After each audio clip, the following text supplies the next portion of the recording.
ఎక్కడికైనా వెళ్ళి ఎంజాయ్ చేద్దామని మేము అనుకుంటాం. కానీ దారిలో ఖచ్చితంగా ఒక్కసారైనా కొట్టేసుకుంటామనమాట. అది దేనికో చూద్దాం. మీ ఇద్దరు కొట్టుకోండి, నేనైతే డ్రైవ్ చేసి మిమ్మల్ని తీసుకెళ్ళిపోతా అని మా హను చూడండి ఎలా ముద్దు ముద్దుగా డ్రైవింగ్ చేసేస్తున్నాడో.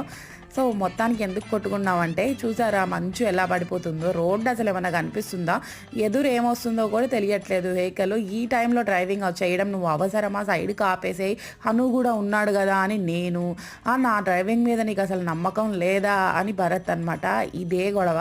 ఈ మధ్యలో మొత్తానికి నేనైతే ఆపిచ్చేసాను. నేనే గెలిచేసాను. అక్కడ చూసారా టైగర్ ఎలా ఉందో. ఆర్ఆర్ఆర్ సినిమాలో టైగర్ ఉన్నట్టే ఉంది గదా! మొత్తానికి మేమైతే ఎక్కడికెళ్ళిపోతున్నామో మీ ఎవరికైనా తెలిస్తే అర్థమైపోతే ఈ పాటికి కింద కామెంట్ చేయండి. మీలో ఎంతమందికి ఫారెస్ట్ అంటే ఇష్టమో కూడా నాతో షేర్ చేసుకోండి. ఏంటో ఏదైనా చెప్తున్నాము వెనక ఏదైనా వెహికల్ వస్తుంది పక్కన చూసుకో అంటే చాలు నువ్వు వచ్చి డ్రైవ్ చేసేయి అని చెప్పి నా మీద సీరియస్ అయిపోతాడు భరత్. మీ హస్బెండ్స్ కూడా ఇలాగే అంటారా? అయితే కింద అయితే కామెంట్ చేయండి. బాయ్.